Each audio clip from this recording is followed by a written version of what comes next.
ओम शांति। अव्यक्तवाणी सुनते हैं 16 अक्टूबर 69। परखने की शक्ति को तीव्र बनाओ। आज विशेष क्या देख रहे हैं, परिवर्तन कैसे देखते हैं? इस ग्रुप में प्रश्न का उत्तर देने में होशियार कौन है? देखने और परखने की शक्ति कहाँ तक आई है? अच्छा, योग की स्थिति में निरंतर रहने वाला कौन? दिव्य गुणों की धारणा में दिव्य गुण मूर्त कौन नजर आता है? यह क्यों पूछते हैं? क्योंकि अगर परखने की प्रैक्टिस होगी तो जब दुनिया में कार्य अर्थ जाते हो और आसुरी संप्रदाय के साथ संबंध रखना पड़ता है, तो परखने की प्रैक्टिस होने से बहुत बातों में विजयी बन सकते हो। अगर परखने की शक्ति नहीं तो विजयी नहीं बन सकते। यह तो थोड़ी सी देख रेख की कि अपने ही परिवार के अंदर कहाँ तक परख सकते हो। यूँ तो हर एक रत्न एक दो से श्रेष्ठ है, लेकिन फिर भी परखने की प्रैक्टिस जरूर चाहिए। यह परखने की प्रैक्टिस छोटी बात नहीं समझना, इस पर ही नंबर ले सकते हो। कोई भी परिस्थिति को, कोई भी संकल्प वाली आत्माओं को, वर्तमान और भविष्य दोनों कालों को भी परखने की प्रैक्टिस चाहिए। विशेष करके जो पांडव सेना है, उन्हों को यह परखने की शक्ति बहुत आवश्यक है, क्योंकि आप गोपों को बहुत प्रकार की परिस्थितियां सामने आती हैं। उन्हों को सामना करने के लिए बुद्धि बहुत आवश्यक है। परखने की पावर कैसे आएगी? उसके लिए मुख्य साधन कौन सा है? परखने की शक्ति को तीव्र बनाने के लिए मुख्य कौन सा साधन है? परखने का तरीका कौन सा होना चाहिए? तुम्हारे सामने कोई भी है, उनको परख सकते हो? सभी का रहस्य तो एक ही है, अव्यक्त स्थिति व याद व आत्मिक स्थिति। बात तो वही है, लेकिन आत्मिक स्थिति के साथ साथ यथार्थ रूप से वही परख सकता है जिनकी बुद्धि में ज़्यादा व्यर्थ संकल्प नहीं चलते होंगे, जिनकी बुद्धि एक के ही याद में, एक के ही कार्य में, एक रस स्थिति में होगी। वह दूसरे को जल्दी परख सकेंगे। जिनकी बुद्धि में ज़्यादा संकल्प उत्पन्न होंगे, तो उनकी बुद्धि दूसरों को परखने के लिए भी अपने व्यर्थ संकल्प की मिक्सरटी होगी। इसलिए जो जैसा है वैसा परख नहीं सकेंगे। तो मूल रहस्य निकला बुद्धि की सफाई। जितना बुद्धि की सफाई होगी उतना ही योगयुक्त अवस्था में रह सकेंगे। यह व्यर्थ संकल्प और विकल्प जो चलते हैं वह अव्यक्त स्थिति होने में विघ्न है, बार बार इस शरीर के आकर्षण में आ जाते हैं। इसका मूल कारण है बुद्धि की सफाई नहीं है। बुद्धि की सफाई अर्थात बुद्धि को जो महामंत्र मिला हुआ है उसमें बुद्धि मगन रहे। एक की याद को छोड़कर अनेक तरफ बुद्धि जानने के कारण शक्तिशाली नहीं रहती। वैसे भी जब बुद्धि बहुत कार्य तरफ लगी हुई होती है तो अनुभव किया होगा, बुद्धि में वीकनेस, थकावट महसूस होती है, और जो भी यथार्थ रूप से निर्णय नहीं कर सकेंगे। स्मृति, व्यर्थ संकल्प, विकल्प जो चलते हैं यह भी बुद्धि को थकावट में लाते हैं। थकी हुई कोई भी आत्मा न परख सकेगी न निर्णय कर सकेगी। कितना भी होशियार होगा तो थकावट में उनके परखने और निर्णय करने में फर्क पड़ जाता है। सारा दिन इन संकल्पों से बुद्धि थकी हुई होने के कारण निर्णय करने की शक्ति में कमी आ जाती है, इसलिए विजय नहीं बन सकते। हार खाने का मुख्य कारण यह है, बुद्धि बनी सफाई नहीं है। जैसे उन्हीं की हाथ की सफाई होती है, आप फिर बुद्धि की सफाई से क्या कर सकते हो? बस हाथ की सफाई से झट से बदल देते हैं, देरी नहीं लगती। इसलिए कहते हैं जादूगर। आप में भी बदलने का जादू आ जाएगा। अभी बदलने सीखे हो, लेकिन जादू के समान नहीं बदल सकते हो, अर्थात जल्दी नहीं बदल सकते हो, समय लगता है। जादू चलाने के लिए जितना समय जिसको मंत्र याद रहता है उतना उसका जादू सफल होता है। आपको भी अगर महामंत्र याद होगा तो जादू के समान कार्य होगा। अब इसी में देरी है, तो अब इस भट्टी से क्या बनकर निकलेंगे? जादूगर। अगर इतने जादूगर भारत के कोने कोने में छा जाएंगे तो क्या हो जाएगा? एक मास के अंदर कुछ और नज़ारा देखने में आएगा। अब तो तैयारी करनी पड़ेगी। अगर इतने जादूगर बदलने का कार्य शुरू कर देंगे तो फिर क्या करना पड़ेगा? ऐसी कुछ नवीनता आप भी देखना चाहते हो और बाप दादा भी देखना चाहते हैं। ऐसा आवाज़ पैनल जाए कि यह कौन कहाँ से प्रकट हुए, ऐसे महसूस हो। एक एक स्थान पर कोई अलौकिक आत्मा अवतरित होकर गई आई है। एक अवतार इतना कुछ कर सकता है तो यह कितने अवतार हैं? यहाँ से जब जाओ तो ऐसे ही समझकर जाना कि हम इस शरीर में अवतरित हुए हैं ईश्वरी सेवा के लिए। अगर ये स्मृति रख कर जाएंगे तो आपके चलन में अलौकिकता देखने में आएगी।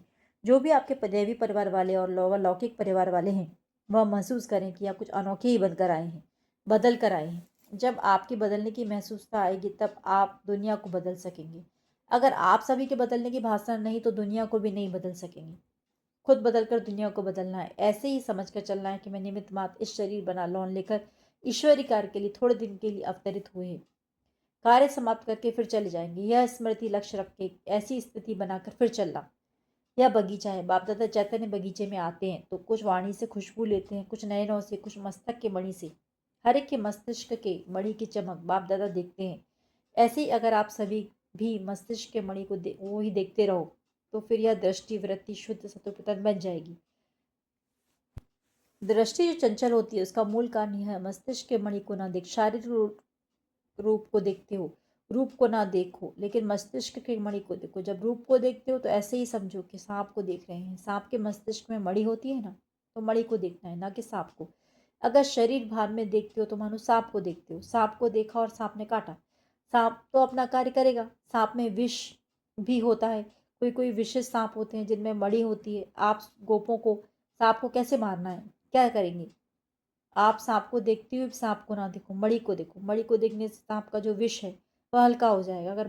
अगर शरीर रूपी सांप को देखा तो फिर उनको बन जाएंगे, उन समान बन जाएंगे। लेकिन मणि को देखेंगे तो बाप दादा के माला के मणि बन जाएंगे।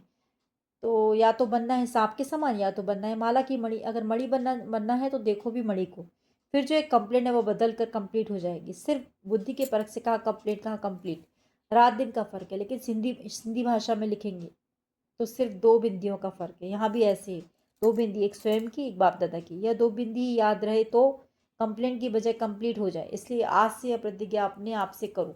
बाप दादा के सामने तो बहुत प्रतिज्ञा की, लेकिन आज अपने आप से प्रतिज्ञा करो कि अब से लेकर सिवाय मणि के कुछ नहीं देखेंगे। खुद ही माला के मणि बन करके सारे सृष्टि के बीच चमकेंगे। जब खुद मणि बनेंगे तब चमकेंगे, अगर मणि नहीं बनेंगे तो चमक भी नहीं सकेंगे। जब प्रतिज्ञा करेंगे तभी प्रत्यक्षता होगी। अपने आप से पूर्ण रूप से प्रतिज्ञा नहीं कर पाते हो, इसलिए प्रत्यक्षता भी पूर्ण रूप से नहीं हो पाती। प्रत्यक्षता कम निकलने का कारण अपने आप से प्रतिज्ञा की कमी। अभी अभी बोलते हो, फिर अभी अभी भूलते हो। लेकिन अब प्रतिज्ञा के साथ साथ यह निश्चय करो कि प्रत्यक्षता भी लाएंगे, तब आपकी प्रतिज्ञा प्रत्यक्षता कर दिखाएगी। पांडव सेना है ज्ञानी तू आत्मा, शक्ति सेना है स्नेही तू आत्मा। जो स्नेही है वह योगी है। अभी तो एक एक पांडव के मस्तक में उमंग उत्साह झलक रहा है। यह उमंग और उत्साह एक रस सदा रही। मेहनत जो ली है उसका फल दिखाना है। अगर मेहनत ली हुई है यहाँ चुकती नहीं करेंगे तो फिर सत्युग में वो मेहनत का फल देना पड़ेगा। इसलिए जो मेहनत ली है उसे भर कर देना है। हर एक सेवा केंद्र से यह समाचार आना चाहिए, यह कुमार तो अवतरित होकर इस पृथ्वी पर पधारे हैं। ऐसा समाचार जब आए तब समझो फल निकल रहा है। अभी स्थिति की आवश्यकता है। ऐसे बाप दादा लोन लेकर आते हैं ना, अभी तो दोनों ही लोन लेते हैं। थोड़े समय के लिए आते हैं, किस लिए? मिलने के लिए। वैसे ही आप सभी समझो कि हम लोन लेकर सर्विस के निमित्त आए हैं, थोड़े समय के लिए। जब ऐसी स्थिति होगी तब आपका प्रभाव दुनिया के सामने आएगा। दो बातें मुख्य याद रखना है, एक तो मणि को देखना है, देह रूपी सांप को नहीं देखना है। और दूसरी बात, अपने को अवतरित समझो, इस शरीर में अवतरित होकर कार्य करना है। और एक स्लोगन सदा याद रखना है, जो बाप दादा कहेंगे, जो कराएंगे, जैसे चलाएंगे वैसे ही करेंगे, चलेंगे, बोलेंगे और देखेंगे। यह है पांडव सेना का मुख्य स्लोगन। जो कहेंगे वे सोचेंगे और कुछ सोचना नहीं है। इन आँखों से कुछ देखना नहीं है। आंखें भी दे दी ना, पूरे परवाने हो, परवाने को क्षमा भी कर कुछ देखने नहीं आता है। आपकी आंखें और क्या देखती हैं? जब और कुछ देखते तो धोखा देती हैं। इसलिए परवानों को सिवाय क्षमा के और किसी को भी नहीं देखना है। संपूर्ण अर्थात पूरा परवाना, यह है छाप। रिजल्ट तो अच्छी है लेकिन इसको अविनाशी रखना है, जब जैसी चाहे वैसी स्थिति बना सके। यह मन को ड्रिल करानी है। यह जरूर प्रैक्टिस करो। 1 सेकंड में आवाज़ में, 1 सेकंड में फिर आवाज़ से परे, 1 सेकंड में सर्विस के संकल्प में आए, 1 सेकंड में संकल्प से परे स्वरूप में स्थित हो जाए। इस ड्रिल की बहुत आवश्यकता है। ऐसे नहीं कि शारीरिक भान से निकल ही ना सकें।